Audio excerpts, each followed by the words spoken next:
Tendise ogamba oti. Owulira otya okuba nti olunaku bwe luti lutuuseewo era nga wavuddeyo Ekituufu mpulira ndi wa mukisa nnyo kubanga tebibadde byangu gye tuvudde wala twatandika mu January naye kati tutuuse mu March era bantikidde. Mpulira ndi wa mukisa nnyo era neebaza nnyo Mukama kubanga era byonna bitandika ne Mukama.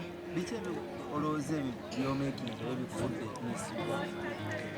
Nze engeri gye siri judge sisobola kumanya naye nze ng'omuntu nazze nga nsazeewo okubeera nze sizze nga njagala kuleetawo omuntu mulala oba kutondawo kitonde kirala kitali nze wabula nkoze nze kyemmanyi nti kyekituufu kyensuubira okukola era nsuubira nabo kwe basinzidde okulonda nalulungi waabwe. Kati nkiwulira mbadde sinnakikkiriza era nga ngamba bannange banaye munsuneko ompulira sikikkiriza naye kati ntandise okukikkiriza era neebaza Mukama. My name is Agwangpo Suprema. Do you know how to speak Uganda? No, I don't speak Luganda. I'm coming back to you. Oh, I know you here. Ndi bulungi, mpulira bulungi nnyo. Ye. Bannange. Oh, I twabadde tuli awo ng'abantu balowooza nti twagenda okulaba mu Uganda. Ngakala ng'ate wazze mu kifo ekirala. Owulira otya okuba nti munno era nga naawe oli awo? Mpulira ndi musanyufu nnyo. Hannah ali one of my friends from boot camp, yali ne roommate wange kati mulaba nga awangula, ndi musanyufu nnyo mulaba nga awangula. What do you have to say about yourself? Olwasooka kumpi wali toyiseewo okujja mu contesting amaana ogenda ejjinja but now obadde first runs up kiki oyinza okwogera ku bulamu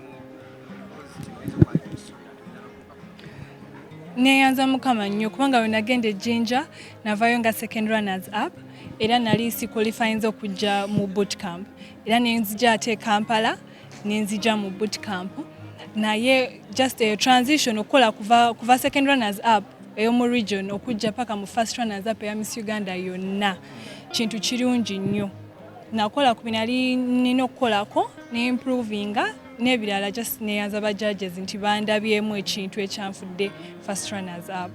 Let's talk about the feeling. Baba bagambye okuddamu ekibuuzo mwezina batambi bayise kuddemu kyekiso okugira mu bwongo olaba embeera etabuse.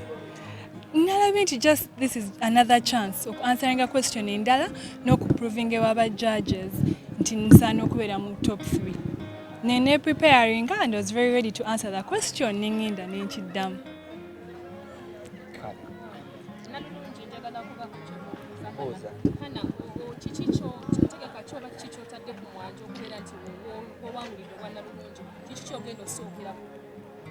Ife nga bannalulungi bwe tuba twesimbawo ojja ne project yo kati nze yange abaana abato abasinga bafuna embuto nga tebanneetuuka olw'ensonga nti tebaba na mirimu gyakola abalala ne bakakibwa obufumbo kati nze kyekyo ekisinza okundeeta mu maaso kubanga gye nakulira byebyo ebintu bye bakola abaana gyengeri gye bayisibwamu era nsuubira mu bingi bye ngenda okukola kyekyo kye ngenda okusookerako.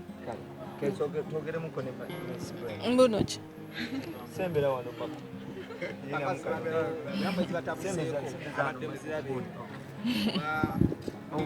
Wangi nje ndi ogamba ki?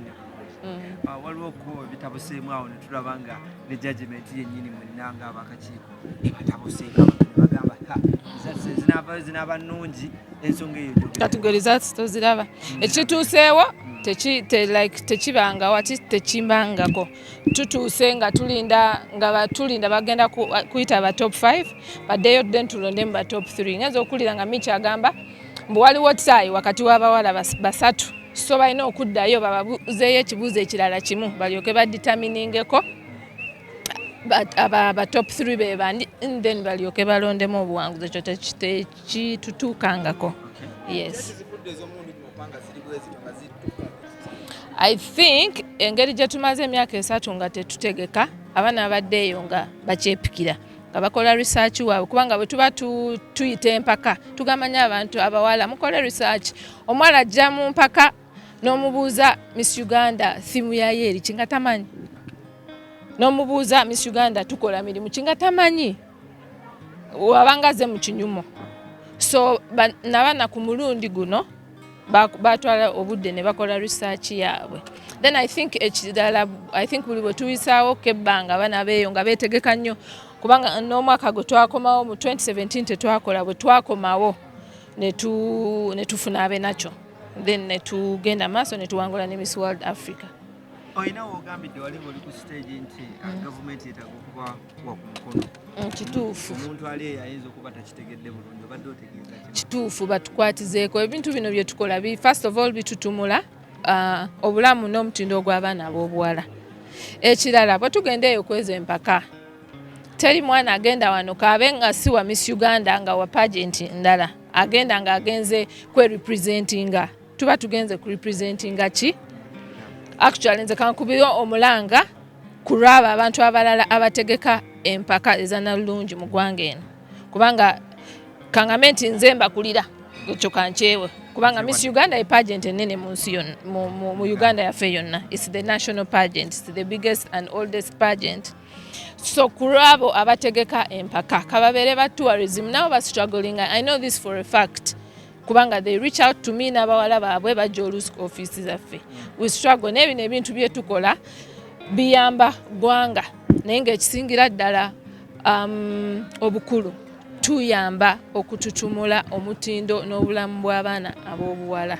From the heart, I try to be natural about every question and everything, and I put my personality first. Yes. 3 days ago we had an interview. Yes. And you sounded very confident. Is it something that you foresee? I saw, because I've always dreamt of becoming Miss Uganda, but then it's not good to always be too confident. But I believed in myself and I knew I would make it. So I kept motivating myself until this last day, and I've made it. I'm so thankful to God. So what should we expect from you? This is a new chapter. Expect a lot of service, because this crown comes with a lot of service, a lot of dedication, a lot of hard work, and I'm so determined to serve my community, to serve my nation and the world at large. Okay, we last had Miss Uganda at the Miss World, where we had to top the top 5. So what do we expect from you, from Miss World? Expect the crown, the Miss World crown home. Yes. Yes. Oh, you were crowned Miss Popularity, and you were supposed to represent us in Egypt. Yes. So how do you feel that you skipped that and you became the winner? Because they had to pick someone else. I feel so good because the main reason why I came here was for Miss Uganda. But I would still be very happy if I represented my country on an international level. And I'm so happy for my sister who was going to represent Uganda. In your feeling, you thought you were going to be crowned the Miss Uganda. How do you feel for your sister being crowned the Miss? I feel good. I feel overwhelmed because they are all my sisters. We have been in boot camp and we have known each other. I feel so excited and happy for them. Okay, what are you going to say that this year Miss Uganda comes on top in every activity that's going to take place? Beg your pardon? Like helping her achieve. What are you going to do in your place, like being the second runner? First of all, what I will do is working together. We are a team. We are all Miss Uganda. And as 3 of us, friendship is key. So we shall work together as a team. Martha, Yes. coming from a celebrity family. Yes. Yes. Everyone will think you be the crown Miss Uganda. Your sisters are designers. One of your sisters is a singer, that's Cindy. How would you feel like the place you've I feel very good for the place that I've got. To be honest, the competition has been very tight. All of the girls are very beautiful and intelligent, and I just feel very grateful and thankful to God that I made it here. And my sister Hannah deserves it 100%. There is no doubt about that. What's your hand to see that she makes her Uganda proud in everything she's going to do? Of course, we are going to work as a team, and we have causes that we do together. We're going to try and do charity work together, and we help her where she needs help in Miss World.